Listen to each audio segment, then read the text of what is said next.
ما ذهب عن ابراہیم الروع، جب ابراہیم کا خوف جاتا رہا، وجاءت البشرا، اور یہ بشارت پہنچ گئی، ان کے لیے خوشی کی بات تھی کہ اب سارا کے ہاں بھی اللہ تعالیٰ بیٹا عطا کرے گا۔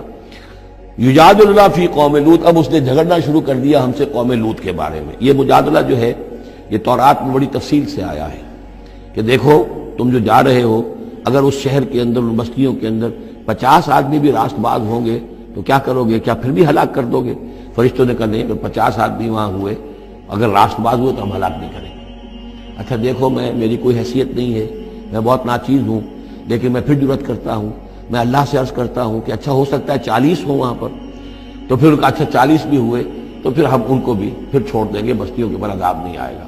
ہوتے ہوتے 5 پہ آ گئے، جس پہ کہ آخر میں کہا گیا کہ اے ابراہیم چھوڑو اب اس بات کو، اب یہ تمہارے رب کا فیصلہ آ چکا۔ وہاں ایک بھی نہیں ہے، تم 5 کی بات کر رہے ہو۔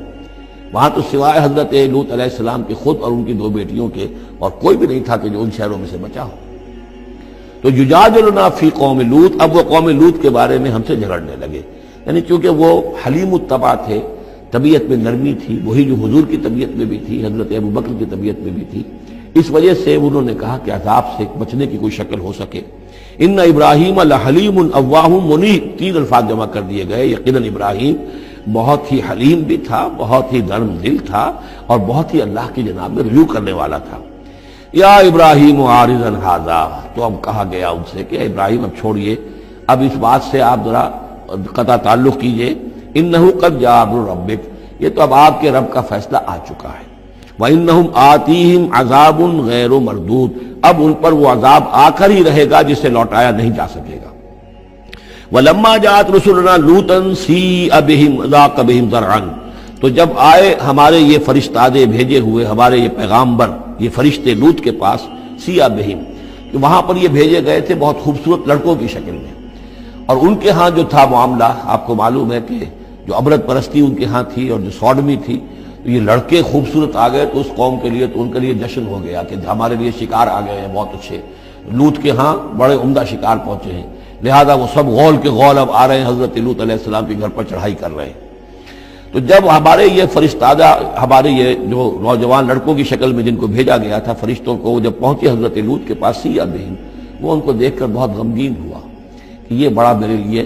وضاق بہم ذرعا، ان کا دل بڑا تنگ ہوا، وقال ھذا یوم عصیب، اور انہوں نے کہا میرے لیے بڑا سختی کا دن آ گیا ہے، میرے پاس اتنی طاقت نہیں ہے کہ میں ان بدبختوں کا مقابلہ کر سکوں، اپنے ان مہمانوں کو ان کی دستبرد سے میں بچا سکوں۔ اور وہ لوگ جو ہیں جانتے تھے جس قسم کی خبیث ان کی تباہی ہو چکی تھی کہ وہ کسی اپیل اور کسی دلیل سے باز آنے والے نہیں ہیں، تو اس سے ان کے دل کے اندر جو ہے وہ ایک عجیب کیفیت پیدا ہوئی۔ سیء بہم وضاق بہم ذرعا وقال ھذا یوم عصیب وجاءہ قومہ یہرعون الیہ، اور اب آئی اس کی قوم اس کے پاس والہانہ دوڑتی ہوئی، بڑے خوشی سے ناچتے ہوئے آ رہے ہیں کہ آج تو ہمارے لیے جو ہے وہ بہت ہی عمدہ شکار پہنچ گیا ہے۔ وَمِن قَبْلُ كَانُوا يَعْمَلُونَ السَّيِّئَاتِ، وہ پہلے ہی سے ان گندے کاموں کے اندر ملوث تھے۔ قَالَ يَا قَوْمِ هَؤُلَاءِ بَنَاتِي هُنَّ أَطْهَرُ لَكُمْ، حضرت لوط نے فرمایا کہ دیکھو میری قوم کے لوگوں، میری بیٹیاں موجود ہیں، وہ تمہارے لیے بہت پاکیزہ ہیں۔ اس کے 2 معنی کیے گئے، ایک تو یہ کہ بیٹیوں سے مراد ہے کہ جو تمہاری بیویاں ہیں وہ میری بیٹیوں کے مانند ہیں۔ نبی جو ہوتا ہے وہ گویا کہ قوم کے لیے والد کی جگہ ہے، جیسے کہ قرآن مجید میں وَأَزْوَاجُهُ أُمَّهَاتُهُمْ،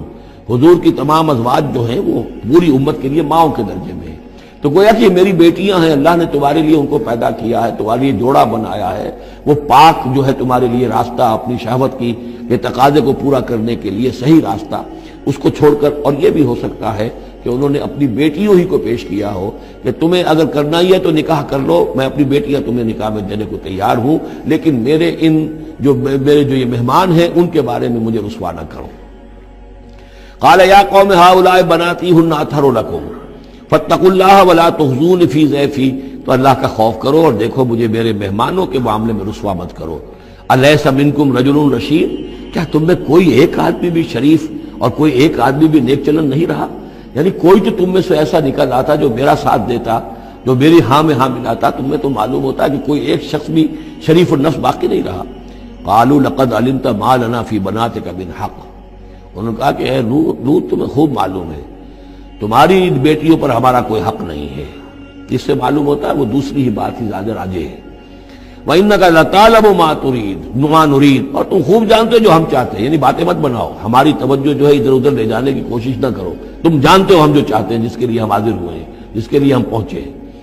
قَالَ لَوْ أَنَّ لِي بِكُمْ قُوَّةً، انہوں نے کہا کاش کہ میرے پاس تمہارے مقابلے کے لیے کوئی طاقت ہوتی، او آوی الی رکن شدید، یا وہ کوئی قلعہ ایسا ہوتا جس میں مضبوط میں جا کر پناہ لے لیتا اور تم سے اپنے آپ کو اور اپنے مہمانوں کو بچا لیتا۔ یہاں ہے اصل میں حضور صلی اللہ علیہ وسلم کی ایک حدیث میں الفاظ آئے ہیں، یرحم اللہ لوطا لقد کان یاوی الی رکن شدید، اللہ تعالیٰ رحم فرمائے لوط پر، وہ ایک مضبوط قلعے میں تھے، اللہ تعالیٰ کی حفاظت تو انہیں حاصل تھی، لیکن یہ کہ اس وقت جو صورت بن گئی تھی ان کے لیے، جیسے جب جادوگروں نے جو اپنے انچھر پھینکے تھے اور وہ بھی بن گئے تھے فرعون کے دربار میں، وہ بھی شکل اختیار کر لی تھی انہوں نے سانپوں کی، تو حضرت موسیٰ پر بھی وقتی طور پر خوف طاری ہو گیا تھا۔ تو بن بنائے طبع بشری خوف کا ہو جانا یہ کوئی نبوت کی عصمت کے منافی نہیں ہے۔ تو یہاں پر بھی اللہ تعالیٰ کی حفاظت تھی، اور جیسا کہ آیا فرشتوں نے پھر ذرا سا ایک ہاتھ ہلایا اور سب کے سب اندھے ہو گئے، وہ اس طرح کا معاملہ تفاصیل تورات میں ہے۔ قال لو ان لی بکم، لیکن جو حسرت کی کیفیت تھی اور جس طرح ضیق میں ان کی جان اس وقت آئی تھی، اس کا تصور کیجئے، کاش کہ میرے پاس تمہارے مقابلے کے لیے طاقت ہوتی، او آوی الی رکن شدید، یا کوئی ایسا ہوتا مضبوط مستحکم قلعہ جس میں جا کر میں پناہ لے لیتا۔ قالوا یا لوط انا رسول ربک، ان فرشتوں نے کہا اے لوط گھبرائیں نہیں، ہم آپ کے رب کے پیغامبر ہیں، بھیجے ہوئے ہیں، لن یصلوا الیک، یہ آپ تک پہنچ ہی نہیں پائیں گے، آپ کو کوئی گردن نہیں پہنچا سکیں گے، آپ بالکل اطمینان رکھیں۔ فَأَسْرِ بِأَهْلِكَ بِقِطْعٍ مِّنَ اللَّيْلِ، اور بھی رات کا ایک حصہ جو باقی ہے اس میں آپ اپنے اہل کو لے کر، اپنے گھر والوں کو لے کر نکل جائیے اس بستی سے۔ وَلَا يَلْتَفِتْ مِنْكُمْ أَحَدٌ، اور کوئی بھی آپ میں سے پیچھے نہ دیکھے، پیچھے توجہ نہ کرے، پیچھے کی طرف کوئی خیال نہ آئے کہ ہمارے دوست تھے اور ہمارے یہ تھے اور ہمارے عزیز تھے، إِلَّا امْرَأَتَكَ، اور آپ کی بیوی بھی ساتھ نہیں جائے گی، وہ بھی یہیں رہے گی۔ یہ دو بیویاں ہیں جلیل القدر پیغمبروں کی، جن کا ذکر پھر آئے گا بڑی وضاحت کے ساتھ سورہ تحریم میں۔ ایک حضرت نوح علیہ السلام کی بیوی اور ایک حضرت لوط کی بیوی، کہ یہ اگرچہ کہ کانتا تحت عبدین من عبادنا صالحین فخانتاہما فلم یغنیا عنہما من اللہ شیئا، اگرچہ وہ ہمارے دو بہت ہی نیک اور بہت ہی برگزیدہ بندوں کے تحت تھیں، ان کے گھروں میں آباد تھیں، لیکن یہ کہ انہوں نے خیانت کی، اور اس کے نتیجے میں یہ ہے کہ پھر وہ اللہ تعالیٰ کے عذاب سے ان کے شوہر انہیں بچا نہیں سکے، نہ حضرت نوح بچا سکے اپنی اس بیوی کو، اور نہ حضرت لوط بچا سکے اپنی اس بیوی کو۔ الا امرأتک، سوائے آپ کی بیوی کے، انہ مصیبھا ما اصابہم، اس کے اوپر تو وہی مصیبت آ کر رہنی ہے جو ان سب پر آنی ہے۔ ان موعدہم الصبح، اور دیکھیے ان کے وعدے کا وقت صبح کا ہے، صبح کو وہ عذاب آ جائے گا۔ الیس الصبح بقریب، کیا صبح قریب نہیں ہے؟ یعنی اب جلدی کیجئے، اب آپ فوری طور پر یہاں سے اپنی بچیوں کو لے کر نکل جائیے۔ فلما جاء امرنا جعلنا عالیہا سافلہا، جب ہمارا حکم آ پہنچا ہم نے اس کے اونچے کو نیچا کر دیا، یعنی کسی بستی کو تلپٹ کیا جائے تو چھت نیچے ہو جائے گی اور جو بنیادیں اوپر آ جائیں گی، عالیہا سافلہا، الٹ کر رکھ دیا بستیوں کو۔ وامطرنا علیہا حجارۃ من سجیل، اور مزید ان کے اوپر ہم نے بارش برسائی کنکروں کی، پتھروں کی، یعنی یہ کہ ایک طرف تو یہ کہ کچھ زلزلہ آیا یا کچھ اور زمین میں دھماکہ ہوا، ایکسپلوژن ہوا جس سے وہ بستیاں الٹ گئیں، اور اس کے بعد یہ ہے کہ آسمان سے پھر بارش ہوئی ہے ان پر سجیل۔ یہ سجیل اصل میں فارسی کا لفظ ہے سنگ گل، سنگ گل یعنی یہ کہ مٹی جو ہے اگر کسی صحرا کے اندر تھوڑی سی پھوار پڑے اور زیادہ تیز بارش نہ ہو تو وہ ہر قطرے کے ساتھ تھوڑی سی مٹی مل کر وہ ایک چھوٹا سا دانہ بنتا ہے، اور وہ پھر دھوپ جب پڑتی ہے تو وہ پھر پک جاتا ہے، جیسے کہ کہیں آپ اینٹیں پکاتے ہیں اپنے بھٹیوں کے اندر، یہ پھر کہلاتی ہے سنگ گل، یعنی یہ پتھر تو ہے لیکن یہ پتھر نہیں ہے، یہ مٹی کے بنے ہوئے پتھر ہیں، کنکر ہیں۔ ان کنکروں کی بارش ہوئی جس کے اندر کہ اس کو بالکل دفن کر دیا گیا ان دونوں شہروں کو۔ منضود تہ بر تہ بر تہ، وہ جو بارش ہو رہی تھی کنکروں کی تہ بر تہ،